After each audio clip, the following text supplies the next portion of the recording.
Hello दोस्तों, नमस्कार। स्वागत है आप सभी का आपके अपने YouTube channel daily news Bharat पे।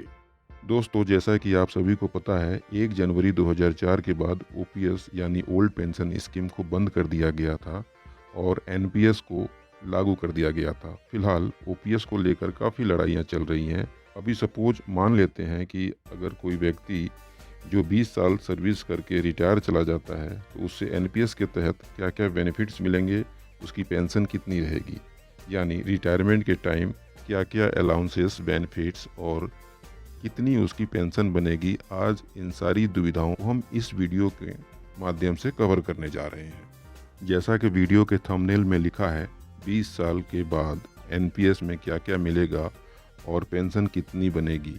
आइए शुरू करते हैं बिना किसी देरी के। इस वीडियो में बहुत ही सिंपल तरीके से और शॉर्ट में ये बताया जाएगा। किसी तरह की इधर उधर की बातें नहीं की जाएंगी, ना घुमाया जाएगा, ताकि आपको समझने में किसी प्रकार की कठिनाई या दिक्कत ना आए। चैनल पर अगर आप पहली बार आए हैं तो चैनल को सब्सक्राइब कर लीजिए और बेल आइकन को प्रेस भी कर दीजिए, ताकि आने वाली वीडियो का नोटिफिकेशन आपको टाइम से मिल जाए। तो चलिए बिना किसी देरी के शुरू करते हैं वीडियो। फिलहाल जितने भी टर्म्स और फिगर आपको इस वीडियो में दिखाए जाएंगे, जैसे कि बेसिक पे, डीए, एक्स्ट्रा जो अलाउंसेस, वो एक अनुमान के आधार पर है। ये अभी फ़िलहाल कोई फिक्स नहीं है, लेकिन जो अनुमान है वो लगभग जो करेंट सिनेरियो चल रहा है उसके आधार पर ही लिया गया है। तो इसको लेकर के किसी को सीरियस होने की ज़रूरत नहीं है कि नहीं सर 20 साल के बाद तो बेसिक पे आप कम बता रहे हो और ज़्यादा होगा, या फिर नहीं आपने ज़्यादा बता दिया ये कम होगा। तो ये बस एक अनुमान के हिसाब से लेकर के हम चलेंगे और इसके ऊपर में हम एग्जाम्पल सेट करेंगे। तो सपोज करते हैं एक व्यक्ति है, वो 1 जनवरी 2010 को भर्ती हो गया किसी सरकारी महकमे में एनपीएस के तहत, और उसका 20 साल की सर्विस जो हो कंप्लीट हो जाएगी वो हो जाएगी 1 जनवरी 2030 को। 20 साल, इस अवधि के दौरान उसको 2 एमएससीपी भी लग जाएंगे, और बीच में हो सकता है कि अगर पे कमीशन आ जाए तो उसकी सैलरी भी इंक्रीज हो जाए। तो हम यहाँ पर सिंपल जो चल रहा है बस उसी पर चलते हैं। अभी इस वीडियो में ज़्यादा खिटपिट नहीं करेंगे कि उसका बेसिक पे 50,000 नहीं 80,000 होना चाहिए था, या 80,000 नहीं 40,000 होना चाहिए था। तो जो है एक सिंपल वे में हम इसको लेकर चलेंगे। तो जो भी होगा, जो उसको सबसे पहला बेनिफिट्स मिलेगा उसकी ग्रेजुएटी पे मिलेगा। तो ग्रेजुएटी उसकी बेसिक पे कितनी होती है उसके आधार पर उसमें फिक्स की जाएगी, और ग्रेजुएटी का क्या फार्मूला लगता है इसको हम किसी और वीडियो में कवर करेंगे। फिलहाल अगर आपको इस ग्रेजुएटी से रिलेटेड कोई पॉइंट है तो आप अपने अकाउंट ब्रांच में जा कर के इसको समझ सकते हैं। तो फिलहाल हम ये मान के चलते हैं कि जो प्रेजेंट सिनेरियो चल रहा है, एक व्यक्ति की जिसकी बेसिक पे 50,000 के आसपास है, तो उसको ग्रेजुएटी का एनपीएस के तहत 7 लाख बनता है। ठीक है, अब इस आगे बढ़ते हैं। जो नेक्स्ट पॉइंट होगा, तो आपका पहला जो फाइनेंशियल फ़ायदा होता है वो आपको मिलता है ग्रेजुएटी का। तो यहाँ पर जो ग्रेजुएटी का अमाउंट बन गया वो 7 लाख रुपया। फिर आपकी जमा की गई छुट्टी का अलाउंस, जो कि मान लेते हैं कि वो आपने जो व्यक्ति है उसने अपने 20 साल की सेवा के दौरान उसने अपने खाते में 300 दिन की छुट्टी जमा कर लिया, और ऑलमोस्ट छुट्टी 20 साल की अवधि के दौरान लोग जमा कर भी लेते हैं।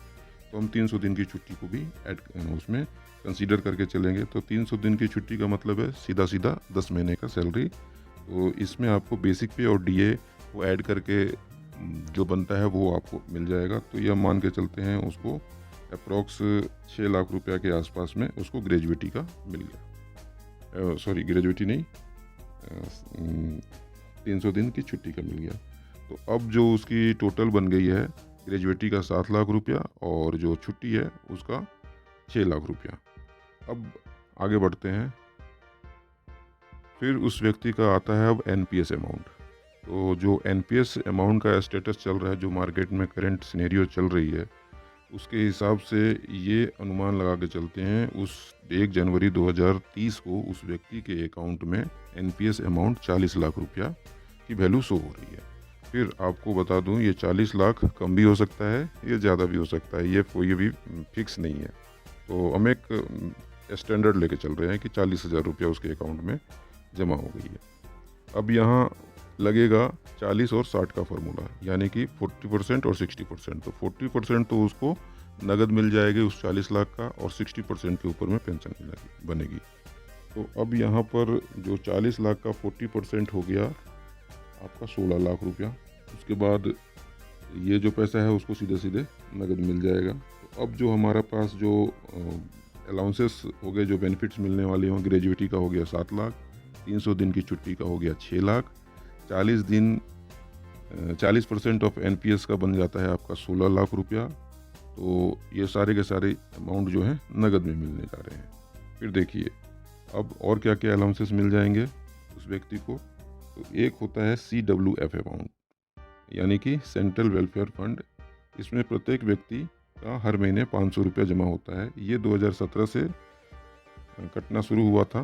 तो उसकी 7 साल की सर्विस हो चुकी है, और उसको 2017 से शुरू हुआ है, तो मतलब कि अभी 13 साल की उसकी सर्विस तक, 2030 तक 13 साल वो कंट्रीब्यूट करेगा। तो 13 साल का हम इसको 500 रुपये के हिसाब से हर महीने का कैलकुलेट कर लेते हैं। तो 500 रुपया इंटू 12, ये हो गया आपका 6000 रुपया। और 6000 रुपया को 13 साल से यानी कि 13 से मल्टीप्लाई कर देते हैं, तो ये हो गया 78,000, 78,000 रुपया। तो अब उसको टोटल मिल गया 78,000 रुपया CWF का। तो ये हो गया आपका। अब क्या क्या अलाउंसेस हो गए। अब अलाउंसेस हो गए ग्रेजुएटी का 7 लाख रुपया, 300 दिन छुट्टी का 6 लाख रुपया, 40% एनपीएस का 16 लाख रुपया, और CWF का हो गया 78,000, 78,000 रुपया। अब एक और अलाउंस मिलता है, उसको कहते हैं फाइनेंशियल अलाउंस, जो कि फिक्स होता है 20,000 रुपया गवर्नमेंट देती है। तो ये अलाउंस भी हो गया। और एक लास्ट अलाउंस मिलता है जो कि हो गया आपका ट्रांसफ़र टीए। तो ये ट्रांसफ़र टीए आपको मिलता है आपके पोस्टिंग प्लेस से आपके घर तक का जाने का। आपकी बेसिक पे, जो लास्ट बेसिक पे होती है, वो आपको उसके अंदर में मिल जाता है, प्लस आपका सामान लाने लेने जाने का जो भी होता है। तो हम लास्ट बेसिक पे लेके चलते हैं। मान के चल रहे हैं कि उसका बेसिक पे 50,000 है, तो 50,000 रुपया उसका ट्रांसफ़र अलाउंस बन जाएगा उस समय का। तो अब जो टोटल हो जाएगा उसको देख लेते हैं। ग्रेजुएटी का हो गया 7 लाख रुपया, 300 दिन छुट्टी का हो गया 6 लाख रुपया, 40% एनपीएस का हो गया 16 लाख रुपया, CWF का हो गया 78,000 रुपया, फाइनेंशियल अलाउंस हो गया आपका 20,000 रुपया, और जो ट्रांसफ़र अलाउंस हो गया वो हो गया 50,000 रुपया। अब इनको हम टोटल कर लेते हैं, तो ये बन जाता है हमारा 30,48,000 रुपया। तो ये सारे के सारे कैलकुलेशन जो है हमने जो अपना अनुमान लगाया है उसके हिसाब से किया गया है। तो ये कम और ज़्यादा भी हो सकता है। तो फ़िलहाल इसके ऊपर में जो भी है, एक तो डिस्कस करने की ज़रूरत नहीं है कि भाई ये कम है ज़्यादा है। हम जो अनुमान लगा कर चल रहे हैं उसी के अकॉर्डिंग जो ग्रेजुएटी है वो हमने 7 लाख रुपया माना है, 300 दिन छुट्टी का 6 लाख रुपया माना है, 40% एनपीएस का 16 लाख माना है, CWF का 78,000 माना है, फाइनेंशियल अलाउंस जो मिलती है गवर्नमेंट की तरफ से उसका 20,000, और जो ट्रांसफ़र के टाइम पे ट्रांसपोर्ट ये मिलेगा वो आपका हो जाएगा 50,000 रुपया, और जो टोटल बन जाएगा 30,48,000 रुपया बन जाएगा इसका। फिर अब बात करते हैं कि अब पेंशन कितनी बनेगी। तो पेंशन के लिए देखिए, मैंने आपको पहले ही बताया था वीडियो के स्टार्टिंग में कि जो एनपीएस में आपका उस व्यक्ति का 40 लाख रुपया जमा हो गया है 1 जनवरी 2030 को। तो 40% तो उसको मिल गया आपका नगद। अब जो 60% अमाउंट रह गया, 40 लाख का 60%, जो कि बनता है 24 लाख रुपया। अब ये 24 लाख रुपया जो बचा हुआ है, इसी 24 लाख रुपया पर उसकी पेंशन फिक्स होगी। और ये मान के चलते हैं कि जो अभी फ़िलहाल जो मार्केट में ट्रेंड चल रहा है, जो बैंक में 6% का, 7% का, 8% का रेट ऑफ इंटरेस्ट दे रही है आपके एफडी के ऊपर में, तो ये हम ना 6% लेते हैं ना 8% लेते हैं, हम बीच का 7% को लेके चल रहे हैं। तो जो इंडिविजुअल जो व्यक्ति का था 24 लाख रुपया, उसके ऊपर 7% अमाउंट से हिसाब से जो 1 साल का उसका बन जाता है 1,68,000 रुपया उसका बन गया।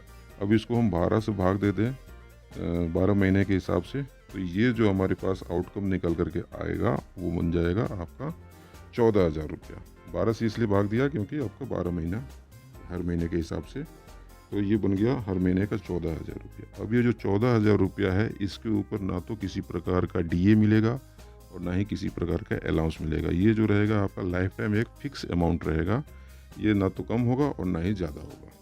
ये है एनपीएस का नुकसान। अगर ये एनपीएस के जगह ओपीएस होता तो इस बंदे का, उस व्यक्ति का जो पेंशन होता वो आज कम से कम 40 लाख रुपया बनता, और 2030 में अगर इसी को हम लेके चल रहे हैं जो एग्जाम्पल के हिसाब से, तो वो 60-70 हज़ार रुपया या आसपास या उससे भी ज़्यादा होने की संभावना थी।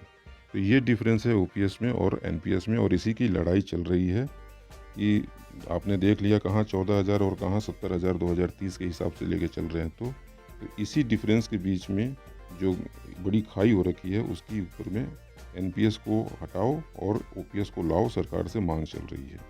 इसलिए एनपीएस के बजाय ओपीएस बहुत ही ज़्यादा ज़रूरी है। तो साथियों, हमारा चैनल लगातार ओपीएस के मुद्दे को कवर कर रहा है और करता रहेगा।